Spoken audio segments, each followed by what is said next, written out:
안녕하세요. 부자선생입니다. 오랜만에 유튜브로 인사드리는 것 같습니다. 제가 최근에 전자책을 쓴다고 한동안 유튜브에 대해서 신경을 잘 못 썼는데요. 이제 전자책도 완성했으니 유튜브에도 조금 더 관심을 가져볼 겁니다. 사실 제가 지금 임장기가 좀 써야 되거든요. 임장기, 좋은 책은 제가 현장에서 얻어온 정보들을 정리해서 조만간 영상으로 올리도록 하겠습니다. 그래서 제가 최근에 어떤 책을 썼냐면 여기 블로그 제가 최근에 여기 보시면 성동구 제가 한동안 성동구를 좀 깊게 팠습니다. 성동구 부동산의 모든 정보를 담은 전자책을 출간했습니다. 여기 보시면 재개발, 재건축, 지구단위 계획구역, 도시재생사업지, 중공업지역 종합발전계획, 한강변 관리기본계획, 모아타운 신통계획 이 모든 정보를 제가 이 책 한 권에 담았습니다. 그래서 이 관심 있는 사람들은 여기 이 블로그 아래 링크 달아놨으니까 봐주시면 될 것 같습니다. 그럼 이제 본격적으로 영상 시작해 보도록 하겠습니다. 여기 보시면 제목은 조선일보 기사인데요. 공공기업의 갈등 때문에 재건축 속도가 늦춰지고 있다는 기사입니다. 한번 살펴보겠습니다. 지금 우선 부동산 시장 어떤가요? 지금 부동산 시장 얼어 있습니다. 당연히 재건축 시장도 얼어 있죠. 그래서 지금 정부는 사업성을 높여줘서 일단은 꽉 막힌 재건축 시장의 물꼬를 트고 싶어 합니다. 트고 싶어 하죠. 그럼 어떻게 해야 될까요? 사업성을 높여주기 위해서는 용적률 상향밖에 답이 없습니다. 이를 통해서 지금 이제 지방에는 지금 건설사들이 망해가고 있는 경우도 많거든요. 이 건설업들이 경착륙도 맞고 이제 지금 서울에 특히 서울이나 좀 이상하니까 특히 뭐 수도권 서울 지금 주택 부족하잖아요. 이 주택 부족 현상을 막기 위해서 주택 공급도 늘릴 수 있기 때문이죠. 하지만 재건축 속도 아무리 용적률을 높여준다 하더라도 지금 이제 이 공공기업 갈등 때문에 속도가 나지 않는다는 기사입니다. 그래서 최근에 정부가 이제 뭐 많은 들의 사업지에 대해서 지금 뭐 종상향이라든지 용적률 상향 이를 통해 가지고 이제 사업성을 높여주고 있어요. 어떻게 보면 지금 이러한 것들이 보편화되고 있습니다. 특수한 것이 아니죠. 과거 2종, 뭐 제2종 7층 이하. 기본적으로 제2종 7층 이하는 적어도 제2종으로 용도 지역이 상향됩니다. 잘 보니까 좀 가릴게요. 이런 케이스들이 너무 많아요. 그러니까 이것도 앞으로는 약간 당연시 되는 거죠. 당연시. 하지만 절대 공짜가 아닙니다. 정부는 조합원들에게 혜택을 주는 대신 공공성 측면에서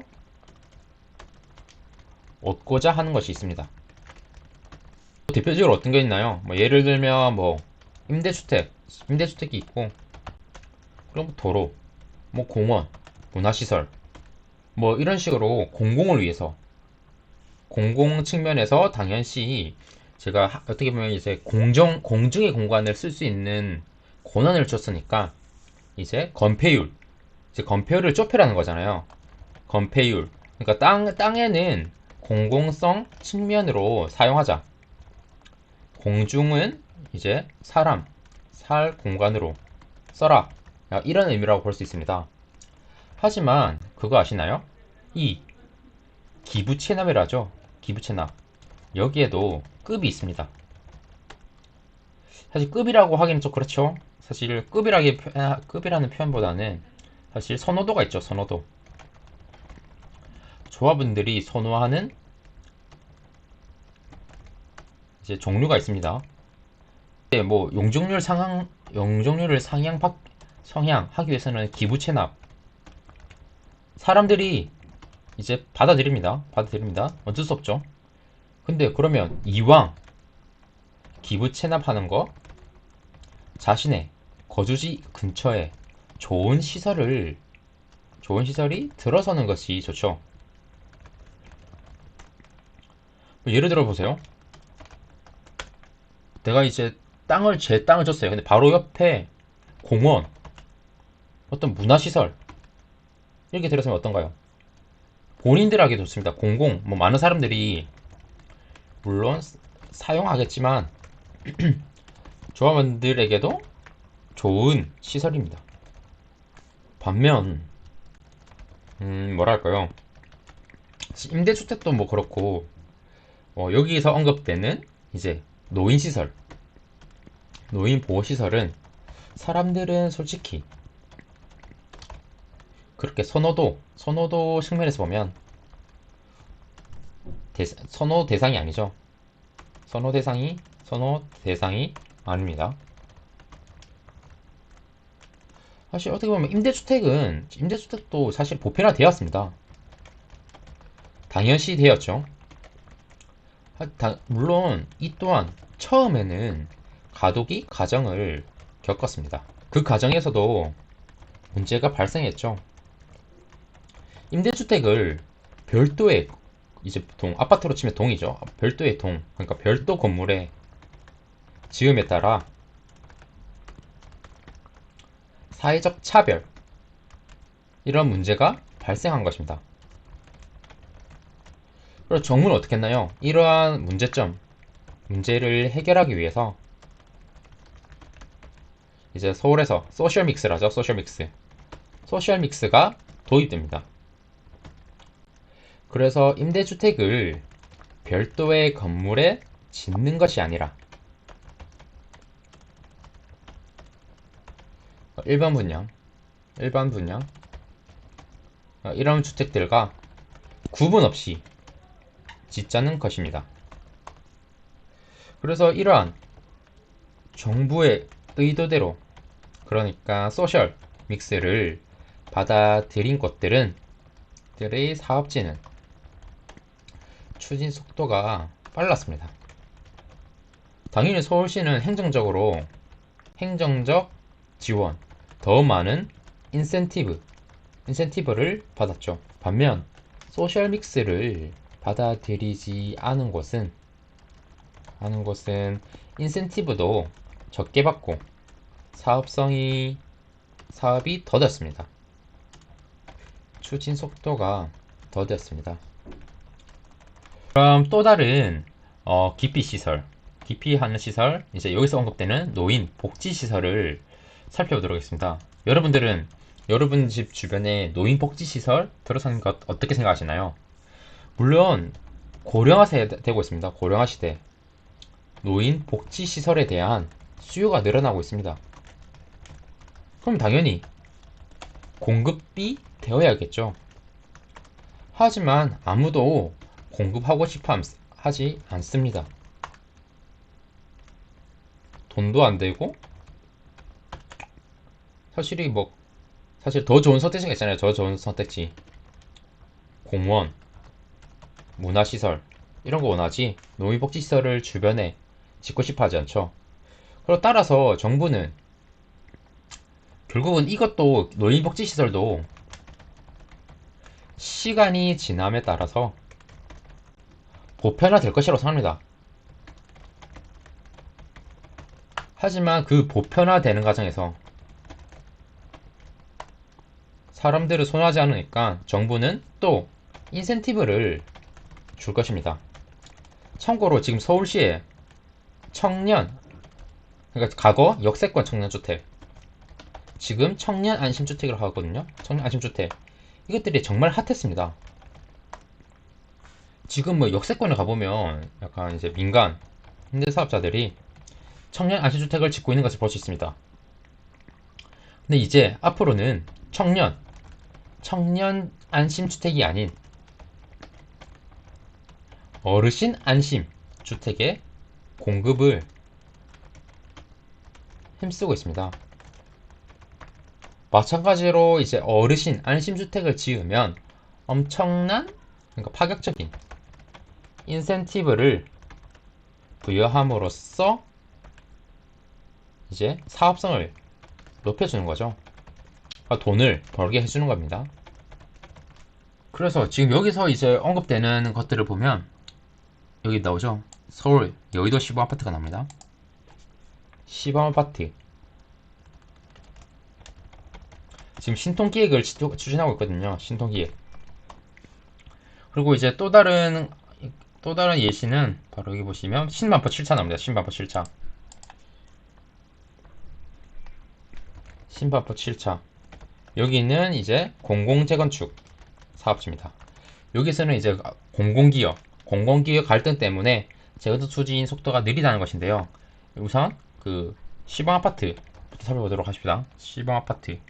여기 보시면 시범 아파트는 이제 주변에 데이케어 센터, 노인 시설을 기부 체납하라고 합니다. 그러니까 보면 용적률을 최대 400%, 최고 층수 65층. 보면 서울시에서는 어떻게 되냐면 용적률 400%, 최고 층수 65층 혜택 줄 테니까 대신에 이제 데이케어 시설, 데이케어 센터를 기부 체납해라. 이렇게 말한 거죠. 하지만 어떤가요? 조합원들은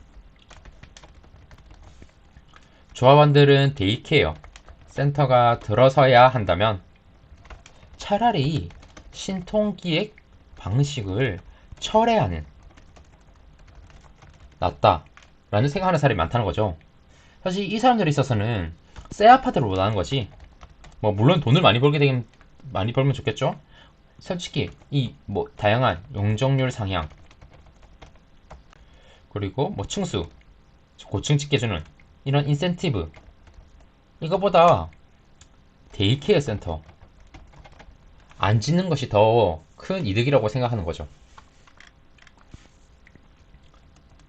그래서 지금 보면 여기 보시면 데이케어 시설을 삭제하고 문화시설을 설치하는 방안을 협의하고 있다고 합니다.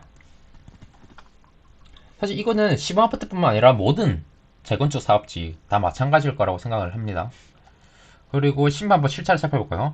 여기 신반포 7차는 어떤가요? 신반포 7차. 여기도 이제 기부 체납 이 문제로 인해서 공공재건축 사업을 철회 이까지 고려를 하고 있다고 합니다. 여기도 용적률 혜택을 주는 대신에 임대주택을 공급하는 방식으로 재건축을 추진하고 있었는데요. 근데 추가 기부 체납을 요구함에 따라서 갈등이 생긴 것입니다.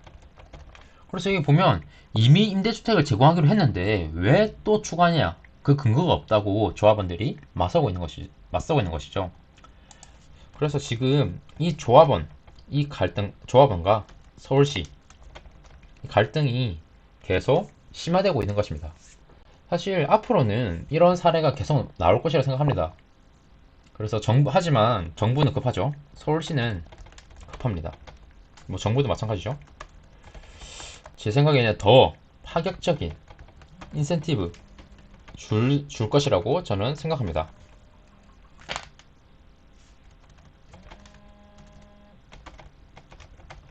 그래서 오늘 영상은 여기까지고요. 이제 다음에 조금 더 도움되는 이야기로 찾아뵐 수 있도록 하겠습니다. 한번 이 기사 읽어보시면 어떨까 합니다. 여러분들은 공공기여에 대해서 어떻게 생각하는지 여러분들의 의견도 궁금하네요. 그럼 긴 영상 시청해주셔서 감사합니다. 다음 영상에서 찾아뵙도록 하겠습니다. 감사합니다.